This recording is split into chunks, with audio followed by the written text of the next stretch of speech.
ladies and gentlemen, welcome to another edition of the Ultra Confusion Thursday Night Hangout. Thursday night! Hello, ladies and gentlemen. I, of course, am your host, Charlie, and I'm joined once again by the prolific hunter himself, Zealeus. Remind me again, good sir, where do we do the commenting nowadays?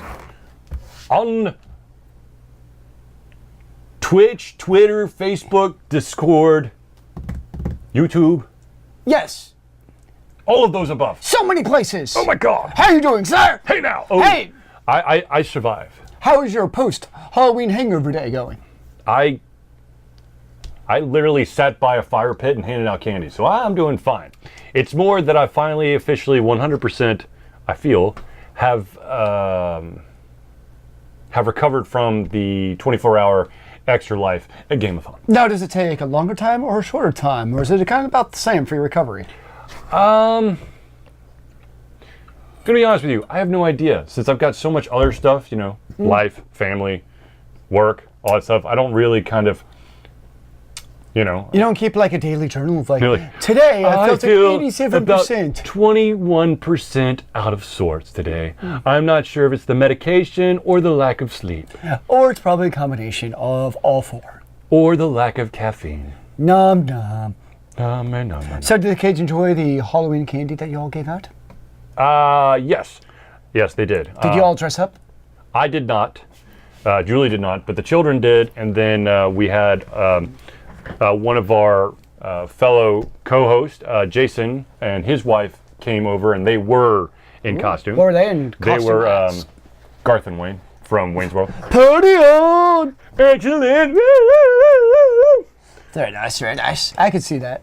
All right, ladies and gentlemen, real quick, I want to do a shout out about my shirt. What are we shouting out about? This is the Team Hawk Light the Night shirt. Light the Night, bro! All proceeds go to LLS, that's the Leukemia and Lymphoma Society. There you go. Of course, my sister had stage 3 lymphoma, not Hodgkin's lymphoma. And so every single year she raises money for LLS, and she does so by selling these shirts. And now she's in remission. Indeed. Actually, I think she had an appointment just to make sure she continues to be in the remission. Well, yeah, you still got to go like yearly yeah. or 6 months, depending on what your situation was. Indeed. Well, really, always should actually go once a year, but that's But of course, yeah. of course. But then, I don't know about you, but I'm terrible about that. I go every single year, and my doctor's kind of like, Do you again? you're still fine. Yeah. However, I did have a doctor's appointment, but I won't go into the gory details, but I did have to go to the doctor this week, and I have gained, the ailment that I went to see the doctor for was the first time I ever had that ailment. I'll discuss later. The brain? No. Oh. No. No. Okay. No. Anyways, so ladies and gentlemen, this of course is a Thursday night hangout.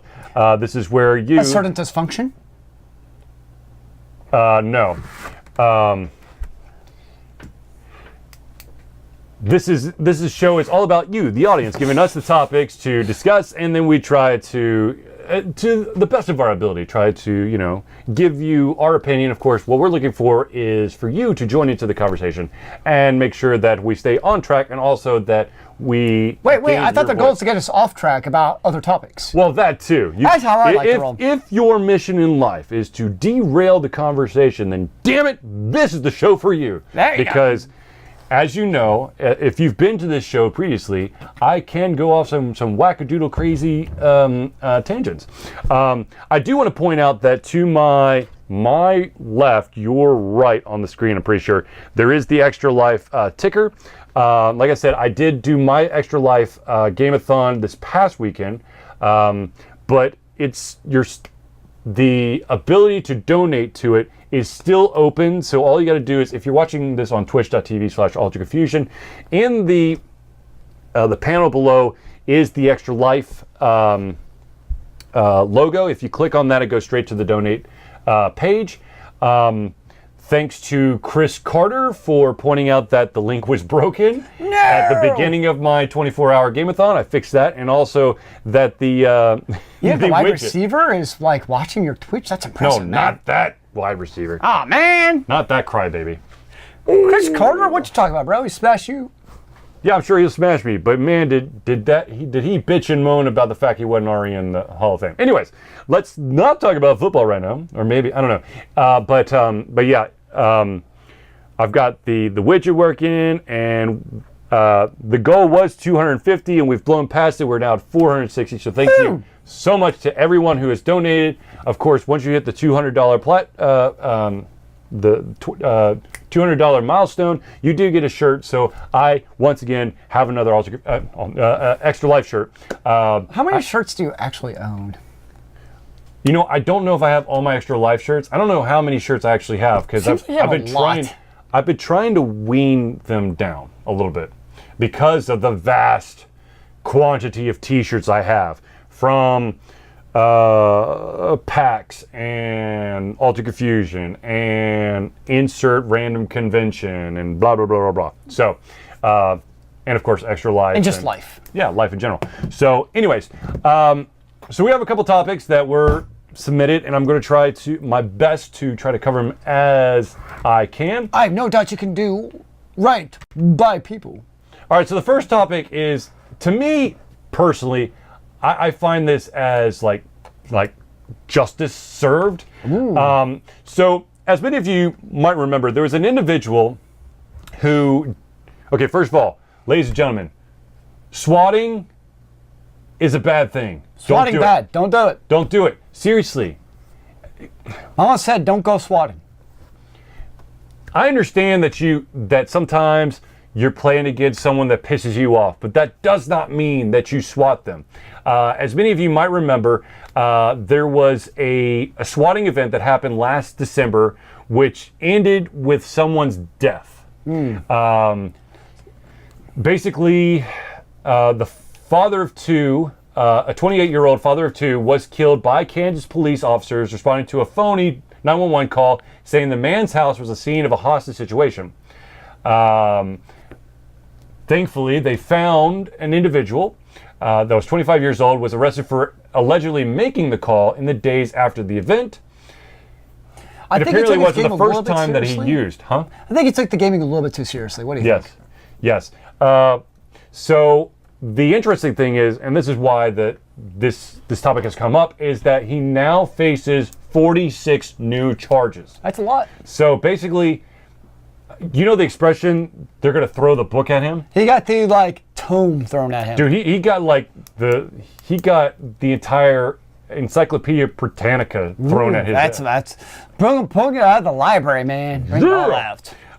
So among the new charges are bomb threats phoned into schools, because this gentleman, this is not the first time that he's done phony phone calls, okay? Oh, nice. So I don't think it actually pertains to the swatting per se, but now that they're doing a much better, they're doing an in-depth investigation to see how much shit he's been doing.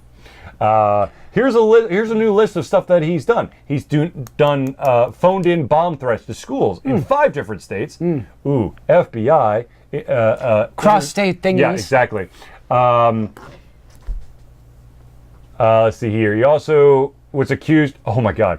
The reason why he did it was to allow his friends a day off from school, so they could play games such as Halo. Wow, that's dedication to the cause. Yeah. Now, I don't know you, now that I can do this, back in my day, if I wanted to play a video game, I just played hooky. I'm sick, man. I'm sick. Yeah.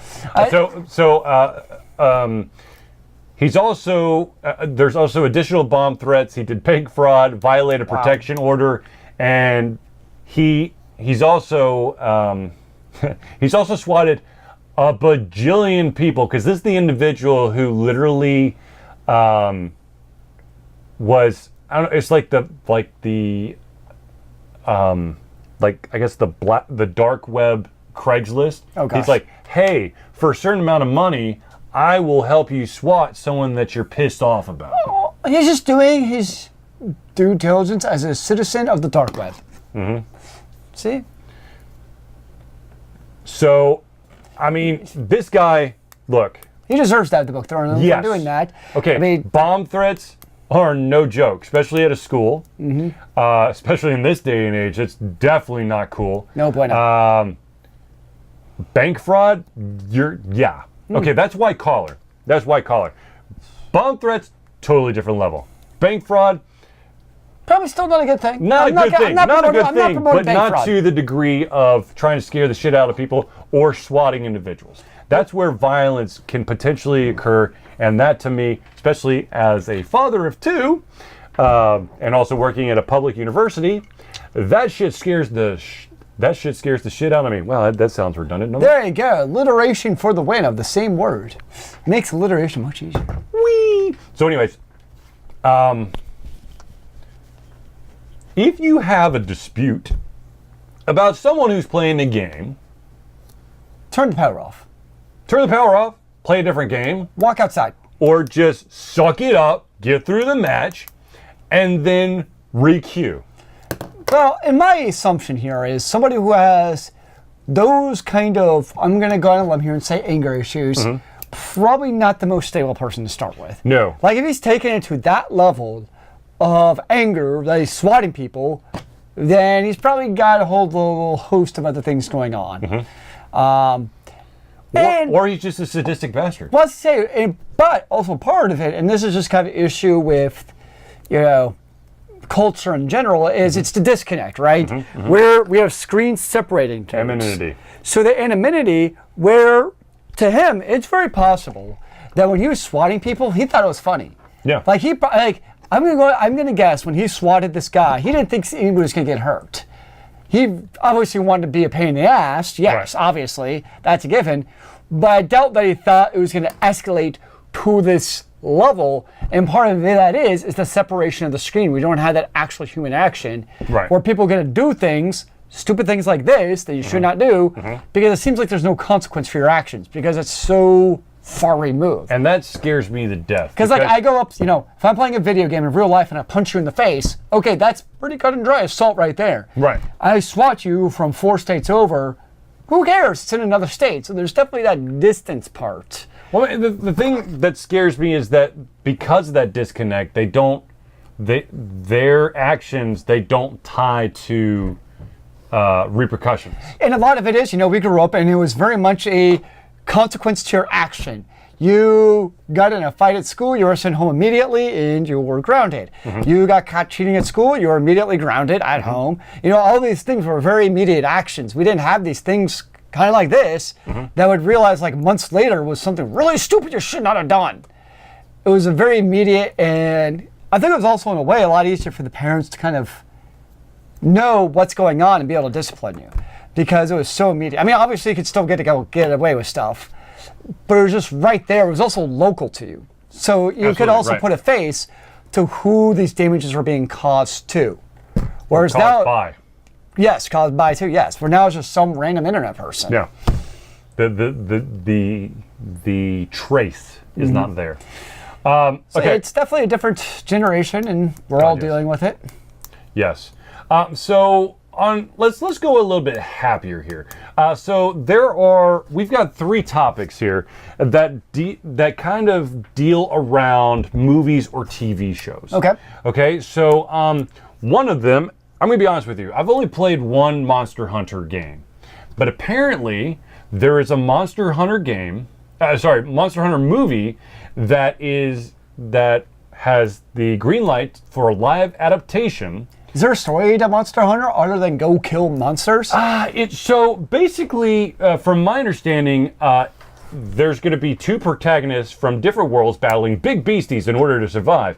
It's kind of more like a from the games that I've played, it's kind of like a bounty hunter thing. Yeah. Where you go out there and you kill bad guys and you come back in. I played not Monster Hunter, but a free-to-play version of Monster Hunter. I don't remember what it's called. I tried it like once. I was not very good at it. I gave up.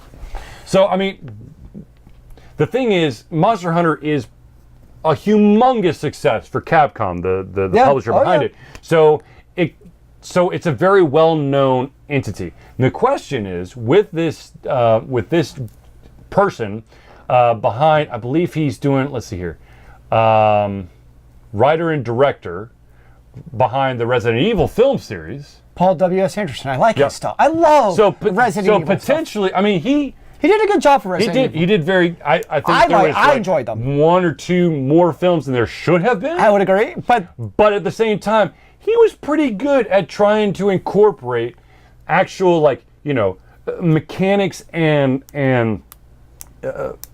basically existing properties within the Resident Evil universe into the movie. Okay, so here's who I want as my protagonist. Okay. Mila Djokovic, because she already does all the Resident Evil stuff.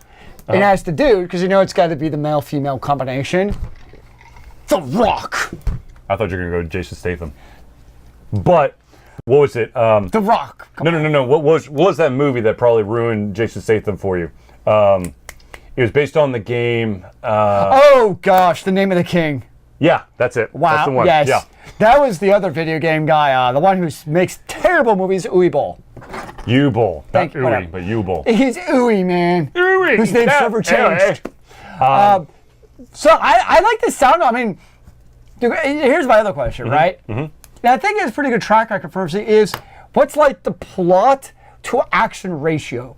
Like, do you try making it this, you know, like tragic love story of two starstruck competitor, you know what I mean? Or is it like more like Resident Evil where they just come in and kick some ass? This is, okay, if I had to kind of like throw far-fetched theories out, what I would think is okay, we know that it's going to have two protagonists, okay?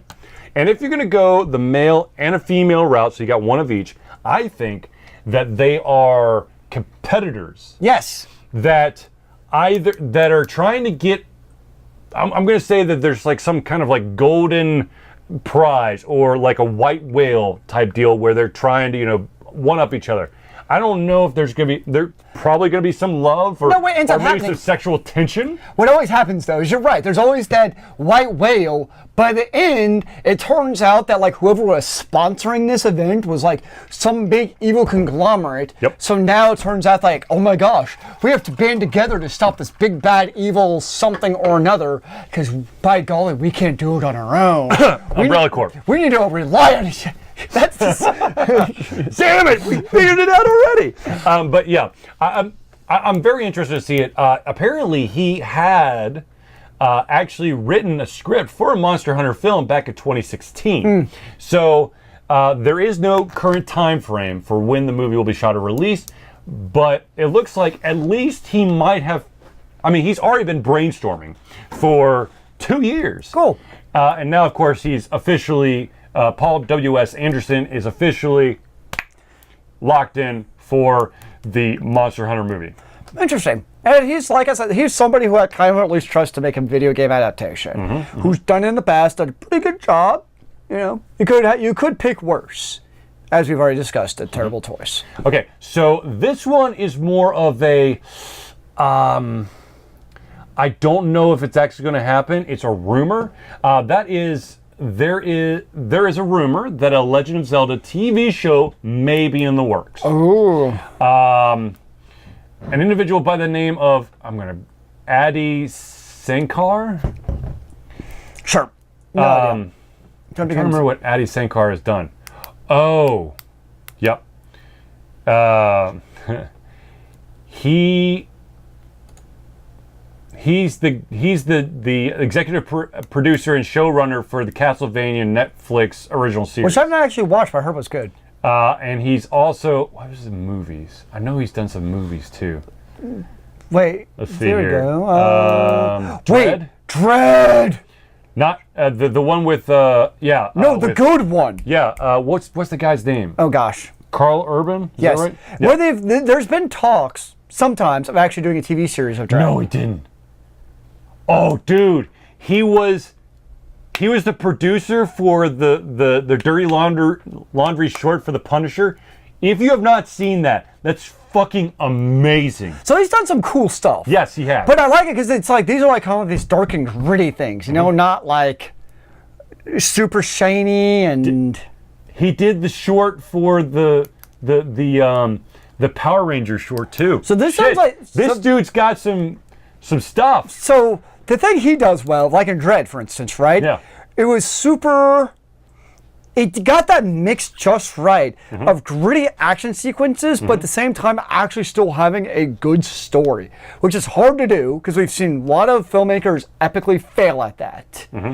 But that's the interesting choice, though, is you look at his film history, and they're kind of on the darkish side, and you look at Zelda, and Zelda's not in that same vein necessarily. Right. So in that regard, it's an interesting choice. And you look at Castlevania, it's kind of in that vein too. Have you seen it?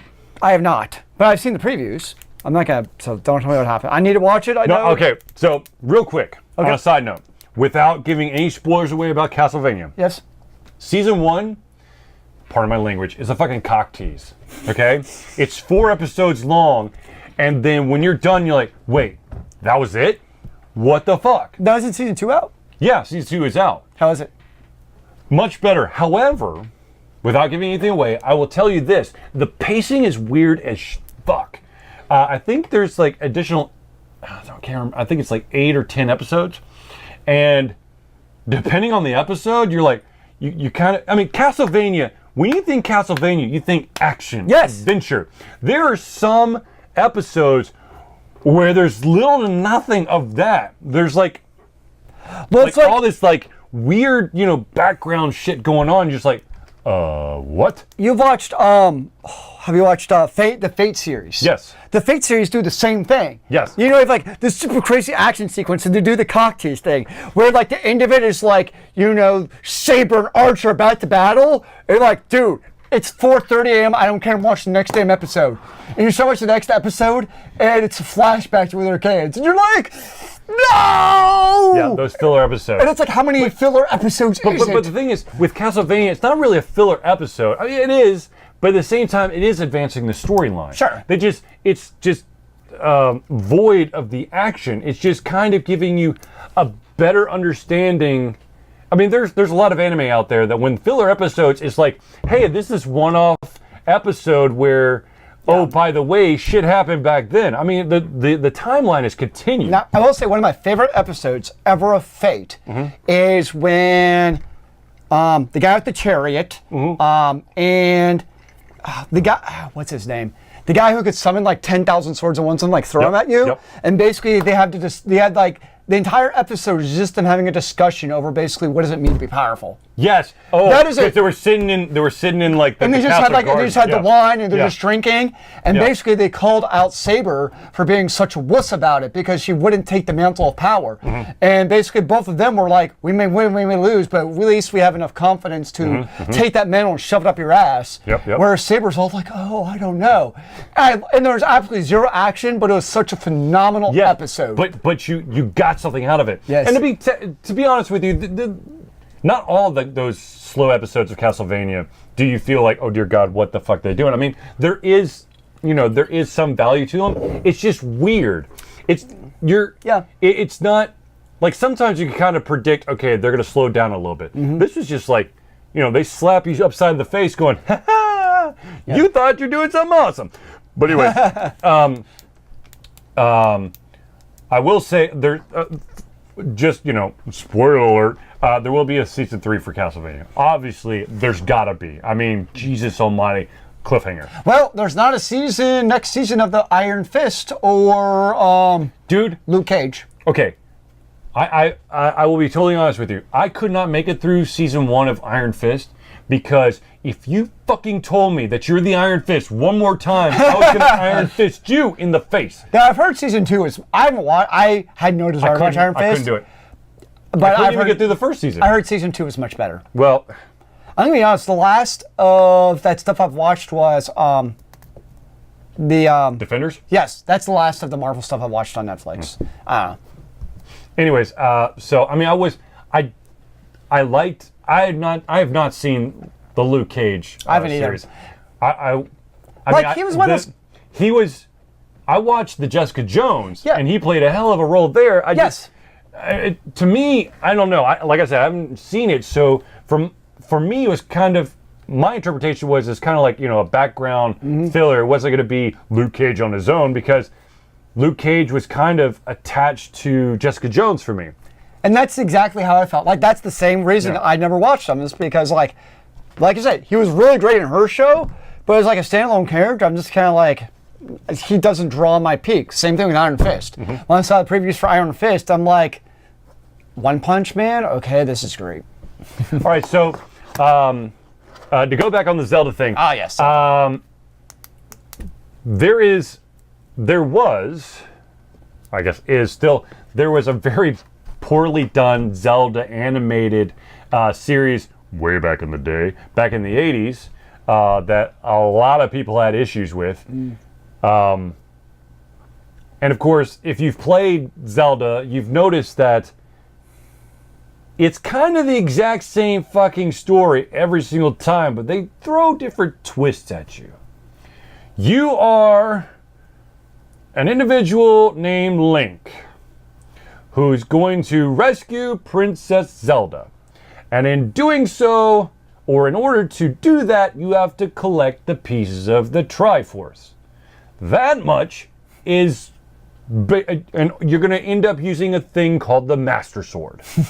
Outside of that, well, technically you're going to face Ganon or Ganondorf or some form of Ganon as the final boss. But you know, you could go back in time. A Link to the Past? You might, yeah, exactly. You might have to join forces with other versions of Link, Legend of the Four Swords. You could need to somehow stumble into a Skyrim-like situation and reawaken giant beasts to penetrate the castle, which of course is Breath of the Wild. So, I mean, there is a... Have you played all the Zelda games? All of the console ones, not the handhelds. Okay. I didn't play the handheld ones, but I have played all the console ones. I played one Link and Link to the Past and whatever, all of those damn things. Anyways, Zelda 64. Ocarina of Time. No, Mask of Majora. I never played that one.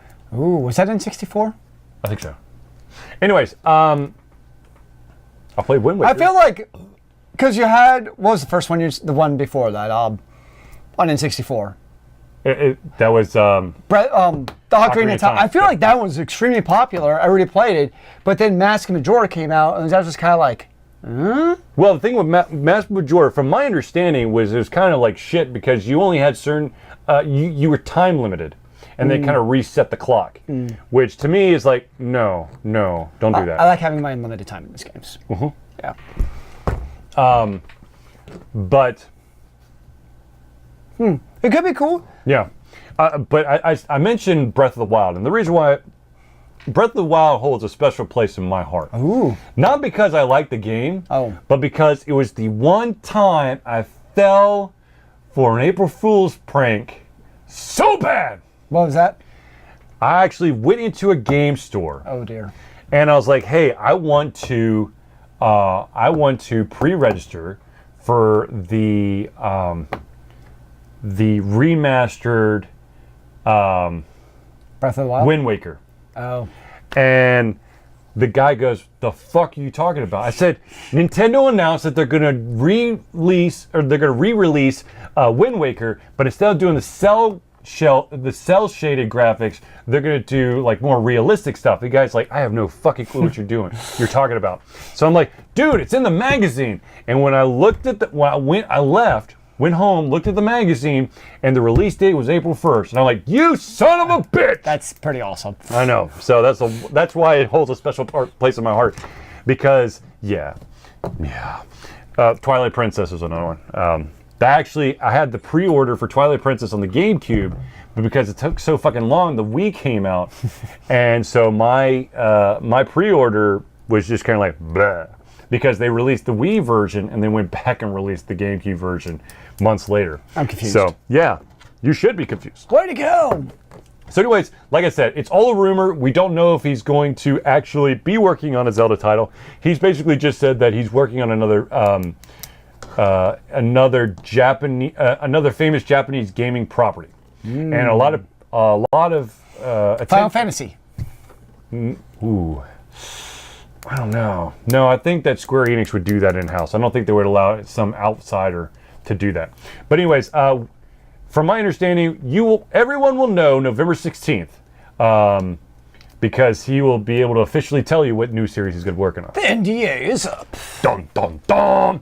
All right, speaking of other media stuff, let's talk about Showtime's Halo series, which will begin filming in 2019. But wait, more important, go up. What? Wait, Arrow synopsis teases shocking secrets about Oliver, man. I gotta know what's going on for Oliver Queen. I could care less. Do you know that the Oliver Queen is the Green Arrow? Yeah, I know that. Okay. So anyways, so Showtime is expected to do a 2020 premiere of Halo. And right now, the expected start date for filming is going to be June 2019 in Budapest.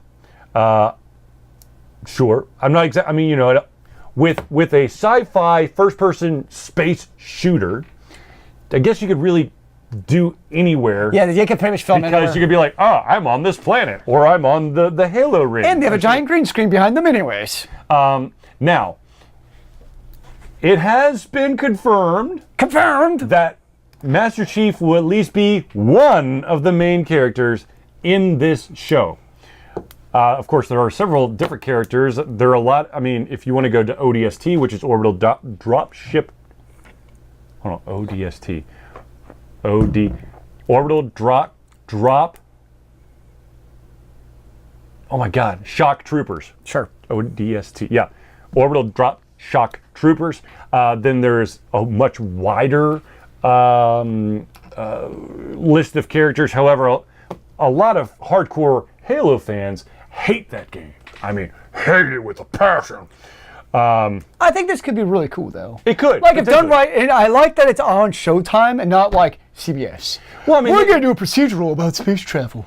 Well, no, the thing is that they had to take in order for Halo series to be done correctly, it had to be done by like a Showtime or an HBO or something like that. Yes. It had to be done. It couldn't be your cable TV. Anonymous 6/20/19. What? No, June of 2019 is when it's filming. Yeah. And it's releasing in 2020. And their expected premiere is 2020. They haven't given an actual date, but they're just saying in 2020. It's going to receive 10 episodes. Huh. So that's not bad. I have to say that 10 episodes is definitely enough for people to kind of It's a good start, and it also gets enough where, in theory, you don't have filler episodes with 10 episodes. You just, boom, get straight to the point, and you don't have, like, these episodes where you just kind of, like, really? Right. Now, there was a Halo series, was straight to DVD. Well, no. No, you got to see it through, if you had, oh, gosh, which one was it? There was like a Halo network that was attached to one of the Halo games. And if you did that, you got to see this show that was a bunch of shorts. And, oh, I'm screwed. Never mind. Dude, Thursday Night Football, you can watch the Raiders versus 49ers. I'm trying to remember what the movie was. Google Halo movie. That's not going to work. That's working. Anyways, if someone could remind me of what the dang thing was, because I am blanking out like a motherfucker right now. I'll just go here. Search for Halo. Yep. I approve. Because we do this all on the fly. Forward Till Dawn. No, that's not it. There it is. Halo Nightfall. Nightfall was the one that was attached. And that was actually really, really good. I really enjoyed that one. Dude, it's only 3 stars on Amazon. It can't be that good. Those people are idiots. If it's of that caliber and better than Showtime, hell yes, sign me up.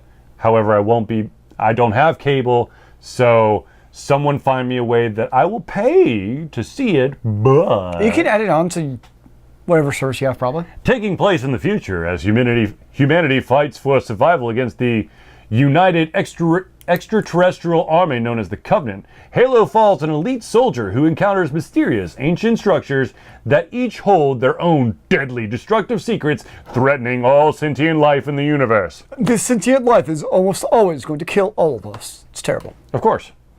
because the humans will inevitably piss off the sentient, guys, and then we're screwed. Hey, there's nothing wrong with being renegade and just shoot first and ask questions never. Exactly. I think I accidentally clicked the wrong one. No. We went through them all. Okay. We went through them all, I'm pretty sure.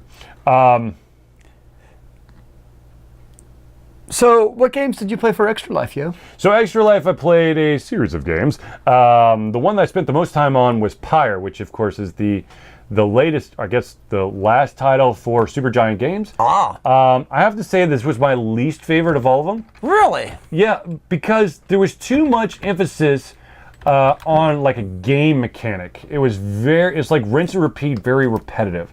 And it kind of made me sad because you had this like in-depth story for Transistor and Bastion. And yeah, there was a storyline in Pyre. However, and of course, the description that Supergiant Games gives for Pyre is a party-based RPG in which you lead a band of exiles to freedom through an ancient competition spread across a vast mystical purgatory. Okay. All right, so basically, it's a 3-on-3 kind of. You use your different characters have different abilities. You try to take the spirit orb and put it into the other team's goal, which is also called their pyre. So it's like basketball spirit ball. It's more like football. Rugby, maybe? I don't know. So basically, at the beginning of each round, a ball drops in the middle. And then everyone tries to sprint towards it. Once you have the spirit ball, you have no protection. So you got to use your skills. However, if every character has basically like an area of influence. Certain characters have a larger one or whatever. If that area of influence hits a character, it knocks the character out for X amount of time.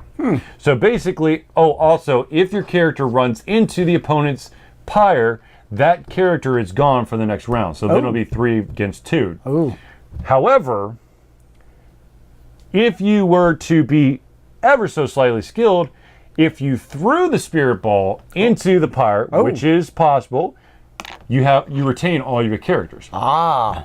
So basically, you are given these matches against other teams. You're basically trying to get out of like a purgatory type setting. Of course, mystical purgatory, duh.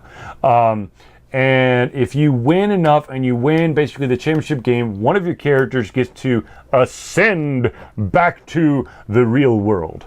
And you have X amount of times to do it. There's a backstory of like rebellion, all that stuff.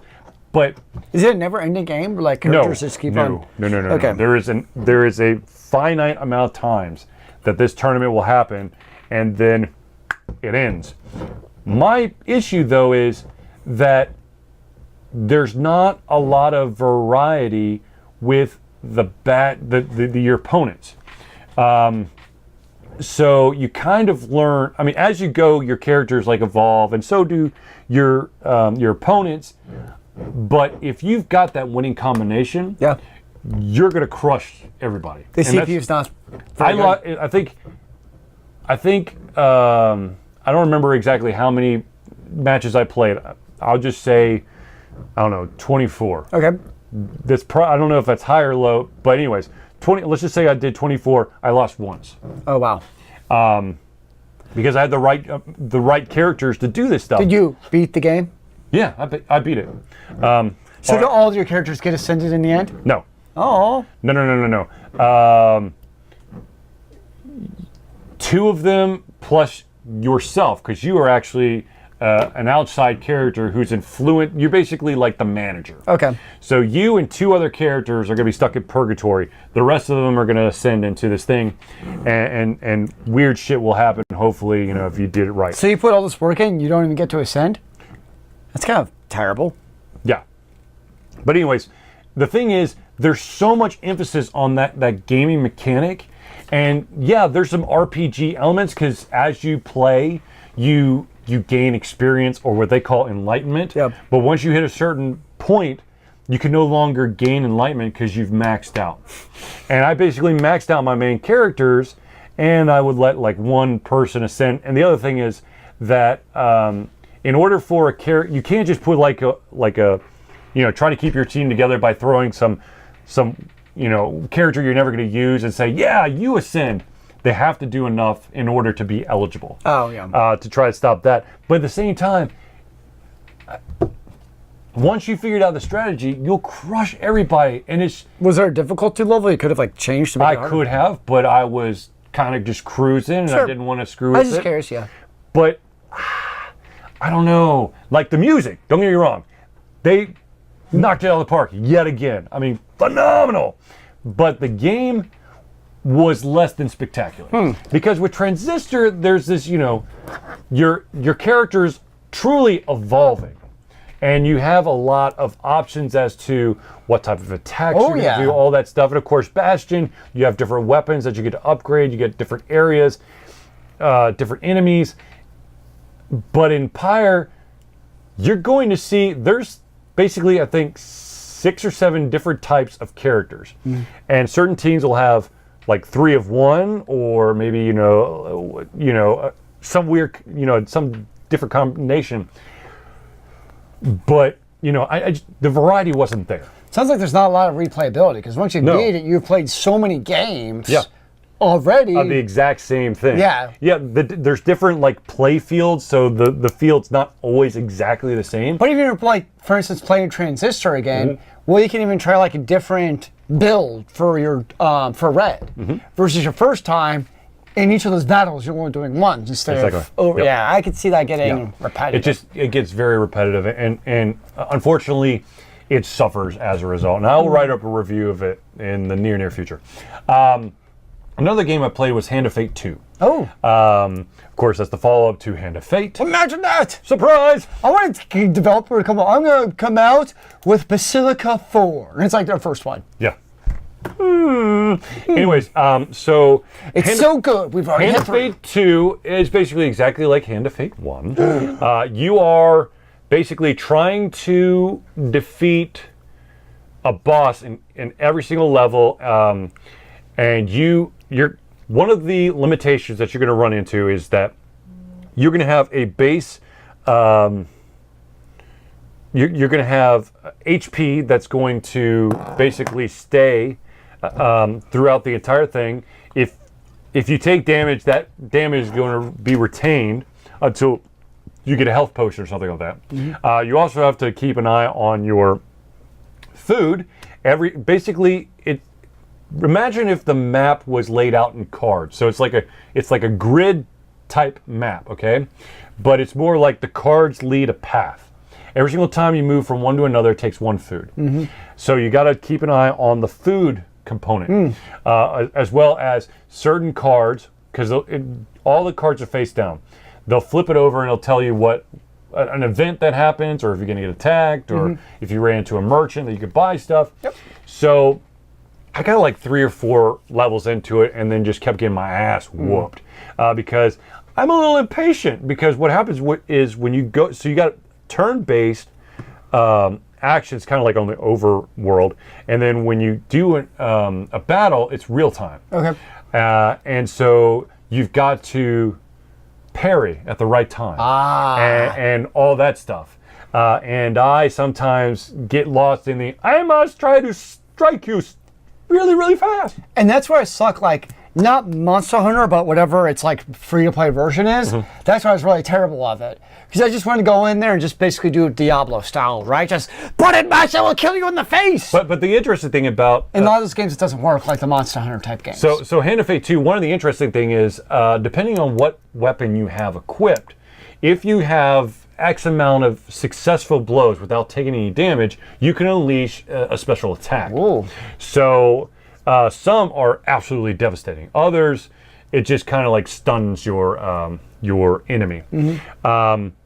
But it is a good game. Not to say anything against it. I just get I get impatient because I'm like, I must kill these guys. I hear that. And then I get a little bit reckless, and then I get stabbed more times than I should, and then all of a sudden, instead of having the 50 HP that I came into the match with. I have 15 because I was being stupid. That's unfortunate. So I played that game. I did Don't play. be stupid kids and get stabbed. I'm sorry. I did play a game that was recommended by one of our viewers called, I think it was The Longest Dark. Oh, yeah.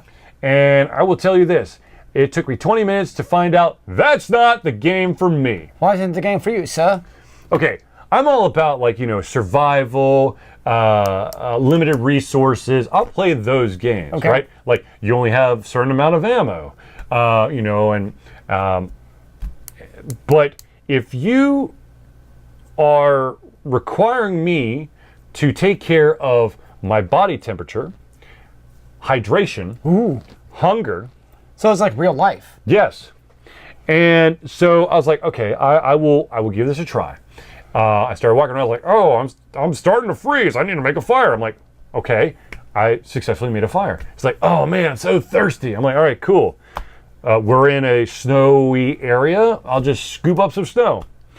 After 20 minutes of putting the empty tin can on top of the snow repeatedly, and then next to the fire pit repeatedly, never having put snow in there, I died of dehydration, and I basically said, deuces, I am out. So let me ask you a question, sir. Yes, sir. A game like Banished, where it's extremely, so it's a city builder, but it's very realistic, kind of along the same lines, where you start with basically 2 or citizens, depending on how you do your seed, but then it's very much like they will die of thirst, they will die of hunger. A game like that, where it's more of a realistic city builder, would you enjoy a game like that, do you think? I don't know. I would lean towards no. I mean, the thing is, there are a lot of games out there, a lot of 4X games out there, where you have to, take care of your citizens, make sure that they're producing enough food, Sure. that they're being paid enough, that they're being productive, that everyone's happy. Cool. Okay. But when you're talking about, it's got to be hot enough. Yeah. We might be dehydrated. We're hungry. And there's like 7 other things, you got, oh, by the way, you're bleeding, it might be infected. I'm just like, no. Yeah, I don't know if you like Banished, because it's very, and it definitely is one of those games where like it goes on birth cycles, so you think you're doing all fine and great, all of a sudden everybody just dies. You're like, WTF, mate? That is called a roguelike adventure, okay? You go as far as you can, you die, and magically... What you like, so you'd actually probably like it. No. It all comes full circle, man. Okay, but the thing is, in a roguelike game, because I also played a game called Dead Cells, which is absolutely 100% rogue. I thought you played that before. I have played it. Okay, that's what but I played some more during the 24-hour Game-a-thon. And it's literally, you have this guy who comes back, who's basically a reanimated headless corpse, and you're going to gain 2 weapons, or 1 weapon and 1 shield, or maybe 2 shields. Basically, you have 2 equipment slots, and then you have 2 deployable slots. Okay. So usually what I do is I usually have a sword and a shield. I do the shield. Solid choice. The sword, it's a fast enough attack for me. I can't deal with... Do we both work in IT? No. Well, Kind of. I'm like, I am IT. and I am not really, but kinda, but I'm like a liaison of IT. Okay, so we have this debate at work. Yes. You can help me out. Okay. So, Yes. programmers, are they IT? No. Thank you. What? Yes, No. I know exactly. We have this debate. No. Because like there's this guy. I'm like, he's a great programmer. He's like, but he's terrible at computers. I'm like, it doesn't matter. No. IT should have some programming background. Okay. But saying that, okay, it's basically not all programmers are IT. Yes. Some IT are programmers. Okay. Okay? So you have to be IT to be a programmer. No. Thank you. No. Thank God, you. no. I want to record you and show it to my friend. Be like, dude, It is being recorded. I'm going to show this show tomorrow. Be like, by the way, I have proof to back me up here. I mean, I worked IT. Yeah. Way juicy pops, poops, juicy poop. Oh gosh. Do we both work in IT? No way. I'm assuming that's probably sarcasm. Sarcasm? I'm a web developer. People try to grab me to help with their desktop. And you're not. Yes. Yes. And that was my explanation to the guy. Oh my God, we've all got. You're not a. He's like, We got programmers and IT people. Yes, developers are not IT. It's a totally different subset of skills. Okay, but now you've delved deeper, okay? Oh gosh, Not all programmers are developers, okay? Okay. So in the context of My Little Fiefdom, Yes. I was considered a developer. I know in the real world they're not. Yes. But in My Little Fiefdom, I was considering them the same thing. But I know they're not outside of my world. I know. I know. Never. No, Jesus. I mean, we could go on about this topic, about semantics. Yes, they are what? Yes, you're all Patriots fans. No, they are not. If you're a programmer, developer, and IT all at the same time, you're probably a Patriots fan. Except for they one of the best teams in the league. Objectively. They cheat. Doesn't every team cheat until they... it's only Until they get caught. It's only... Yeah. Not like the Falcons ever pipe music or noise or anything. Yeah, we paid that fine. We weren't actually recording people on the sidelines. Hey, they paid that fine too. And they got... We weren't deflating balls. That's what surgery's for. Oh my. Anyways, the hell are we talking about? Deflategate? No. Deflating before balls. The IT thing. Before I don't IT. know. You're distracted us big time. I can't remember. Whatever. We'll just roll with it. I don't know. Whatever. Stuff about games. Oh, I asked you about Banished because you're playing roguelike games where you die. A roguelike. Where you die, you use Cell. That Cell game. Dead Cell. Dead Cell. Dead Yes, Cell. yes. Yeah. Right. There's a sword. I need weapons that are fat. I don't want to sacrifice too much damage, but I also want to feel like I have to that I'm not doing this crazy ass slow wind up to do it. I can't time that kind of crap. Yeah. But I'm gonna take 18 seconds. I did a hell of a good job on one of my playthroughs where I had 2 devastating deployables. And one of during levels, you get the opportunity to, when you kill monsters, there's a chance that you gain a dead cell from them, which then you can turn around and open up new items or whatever.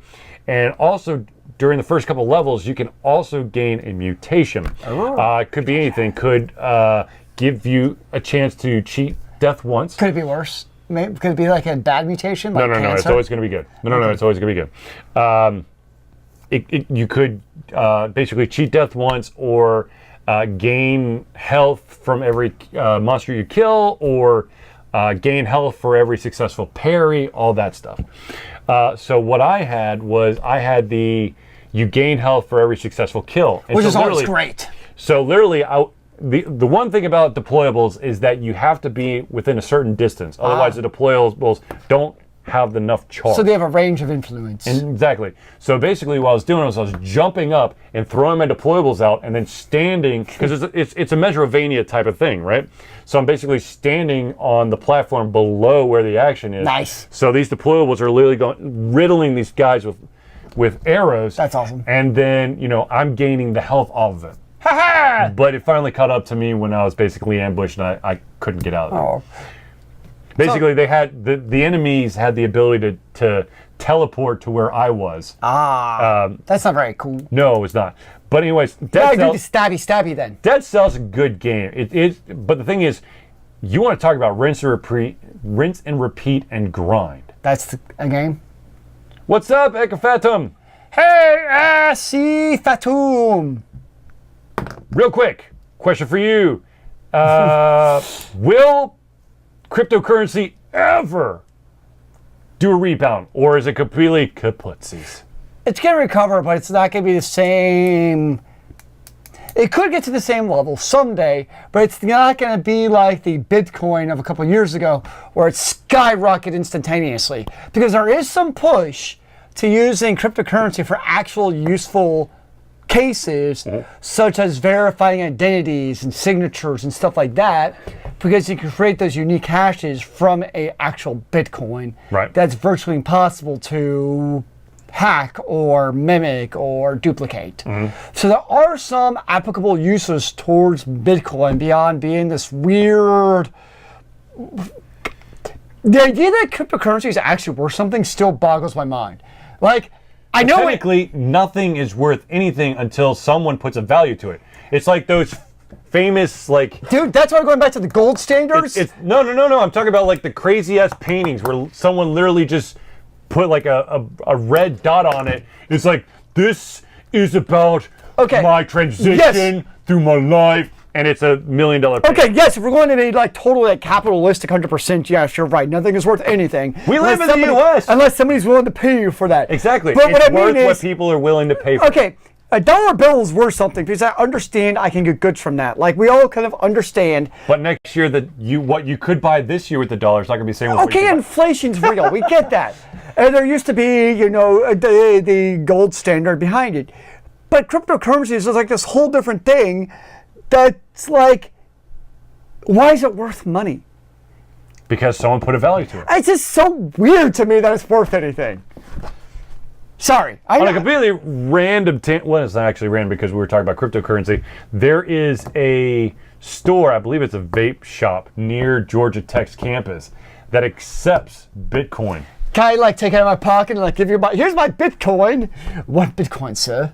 No, but probably not going to be 1 Bitcoin. However, what does 1 Bitcoin go for now? I don't know. My phone's behind me. I will look it up. Okay, so it's still a couple thousand, I think. Like, it's still in the thousands for a Bitcoin. Of course, you have various Bitcoins. You got Bitcoin, you got, what is it, Ethereum, you got Ethereum, you got Litecoin. Litecoin. So I got the Litecoin and Bitcoin Cash. Yep. Well, okay. To be realistic, there's like thousands of Bitcoins. Or so actually, I should call one Bitcoin is $6,363.76. There's like thousands of cryptocurrencies that currently exist. Right. Now, what you could do is you want to like play. It's basically like playing the lottery. So there's like Ethereum. I lost, by the way. All my lottery tickets gave me nothing. Like Ethereum at one time, well, so is Bitcoin, but Ethereum not too long ago was worth like 50 cents. Mm-hmm. It just so happened that it's worth like hundreds of dollars now. So some of these, if you bet like at the right time, like you're a millionaire overnight. And that's what happened with Bitcoin, obviously. Ethereum is $198.94. It was worth a lot more than that at one time. As was Bitcoin. I know. I bet at the wrong time. I'll tell you that much. We got it at the wrong time, man. You talked me into it, you bastard. Anyway, so I had hopes and dreams of retiring early, and now all I have is a fake virtual wall to show for it, worth not a whole lot. Yep. Hey. Yep. But if you are going to do a cryptocurrency and invest in it, be smart and don't like invest more money than you can like actually lose and not cry about it.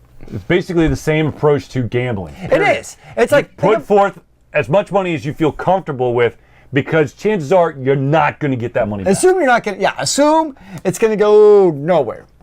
But you can still like afford to put a roof on your house and eat. Preferably your family too if you have one. Indeed. Now, of course, you might get lucky and run into the thing is, if you run into a luck streak, that's where you really get screwed. More power to you, man. Yep. Until you start riding that high, and then you invest more, and then you spend all the money, and then you actually end up with nothing. The trick that's what casinos are trying to do. That's the trick, is you got to cash out before you spend it all again. Mm-hmm. And I know it's not easy for people to do. No. Because it's all shiny and blitzy and, I got the high. No one beats the house. At least that's what they say. That's the whole point. Mm-hmm. And if you beat the house, they'll kick you out. Oh yeah, no, they'll take you to the back room and explain why you're never allowed to go in their casino again. Not a fan of the whole concept of being able to invest to get rich. Seems problematic. I agree. It's legalized gambling. Now, okay, so that's how I feel. It's legalized gambling. Okay, so by saying invest, are we talking about like general investments? We're talking about like mutual bonds as well as cryptocurrency. I would say why not? For me, investing means stocks and cryptocurrency. It's kind of like the baseline as far as gambling. I mean, it's still gambling, and you're still putting money out there and hoping that it accrues something. Oh yeah, I mean that's where my money is at, is IRAs. Just hoping 40 years from now it's still worth something and it hasn't all crashed to shit, which is probably going to happen because I've already realized I'm never retiring. By the way, We try not to be political on this show, but remember that this coming Tuesday is Election Day, so make your voice be heard. Go vote. If you want to vote, I Demand! No. I encourage. I highly encourage that I plead with you. I plead for you to go out and vote so that your voice can be heard. So my voting place had a lady with a dog. I'm like, really? Like, Was it an emotional support dog? it was definitely not. It was an annoying little shitty yippy dog. Oh, you should have punted that damn thing out. I was very close to it. I'm like, I don't want to say do your civic duty because that doesn't sound right. Vote. Just vote. go out and your voice be heard. Because let's be realistic, it's one of the few opportunities we have to actually partake in the process. And please. And at least, I was excited. I don't know about you. Wait, are you suddenly going Fulton County? I don't know. No, I'm in DeKalb. Did you have a lot of ballots to cast your vote on, like amendments? Fulton had like 6 of them. Well, I mean, there's statewide there's a amendments, Georgia- and then there's one Yes. for the city of Dunwoody. Did you guys have the one for alcohol? That's what we had. They moved the drinking hour to 11. Yeah. Yeah. Which I'm totally for. Hell yeah! I want to drink None of this 24/7. Bible Belt baloney where you can't buy liquor on a Sunday. Like when I go watch football, I don't be able to drink when I get to the bar and not have to wait till like 12:30. It's like, oh, I'm sorry, guys. The game starts at 12, but we can't actually give you anything. But then, of course, there's all the Georgia statewide amendments, which, of course, if you're going to go vote, probably research those ahead of time, because if you come in and you read the amendment, like at the actual voting place, it's like, what the hell does this actually mean? So, but without going any further into it, ladies and gentlemen, please just vote. And for the love of God, do not fall for the, well, my vote's not going to matter, because of that certain mentality or sentiment, certain things have happened that probably should not have happened. So let's actually go out and vote. Amen to that, brother. Now, of course, I will not push you to, if you're in the state of Georgia, I will not push you to vote for certain people, but what's the topic? I see Thunder 85. I don't know. What is the topic? What would you like to talk about? Because we basically just finished up with cryptocurrency and somehow spun off to law and... Is it legalized gambling by being able to invest in stocks? What do you think about the NHL going all in on the sport betting? They're smart to do it. Let's be realistic. Are you, wait, hold on. Are you actually putting the word smart and the NHL commissioner in the same sentence?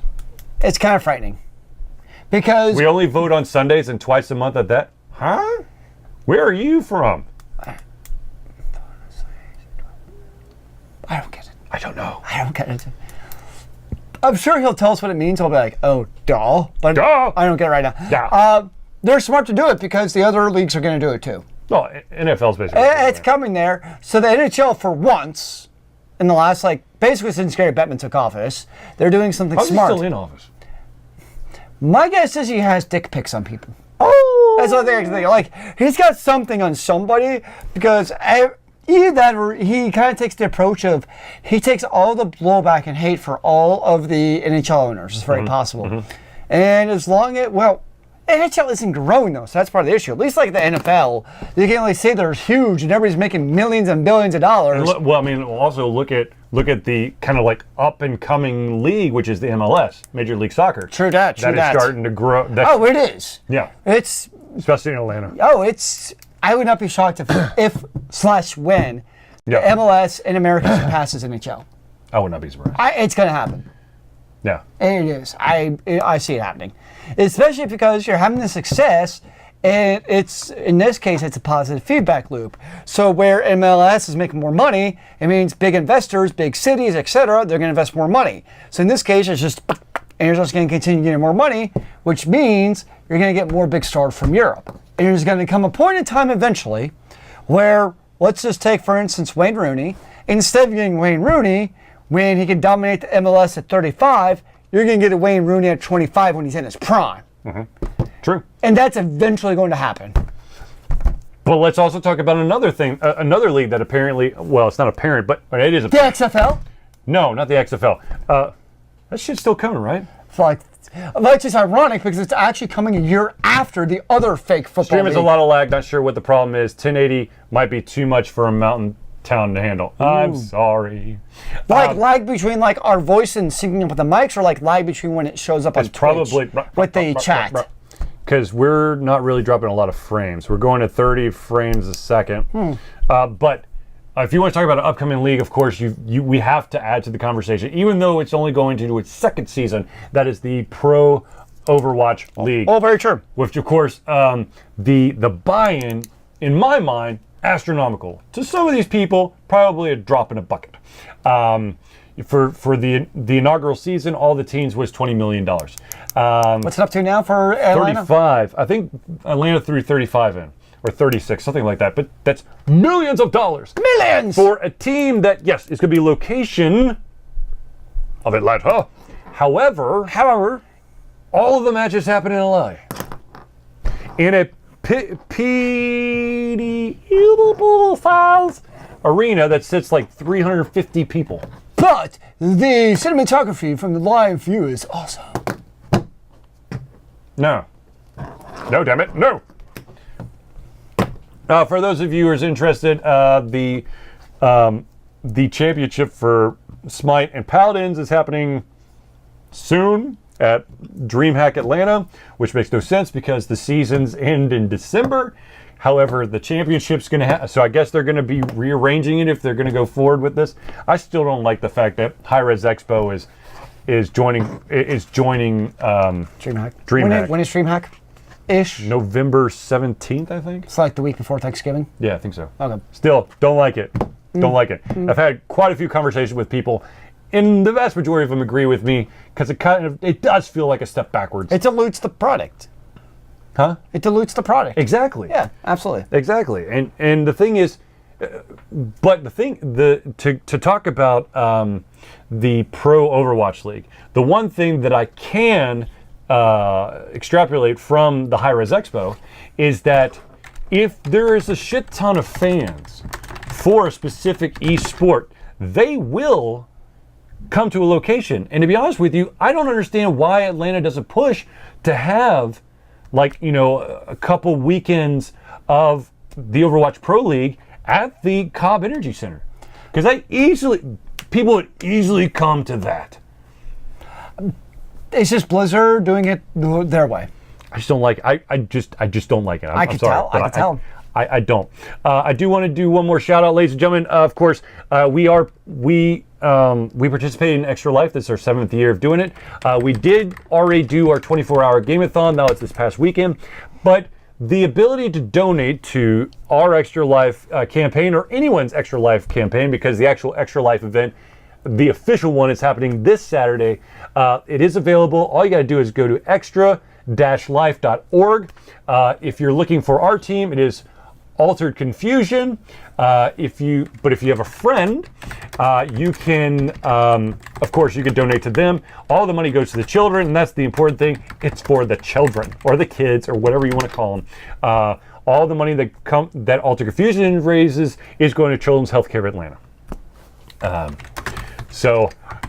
you go.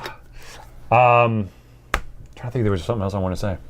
I guess we'll get through. Let's just stop all of the social media stuff. So, ladies and gentlemen, if you want to follow us, follow Altered Confusion through any of our social media means, ladies and gentlemen, you can of course find us on Facebook at www.facebook.com/AlteredConfusion.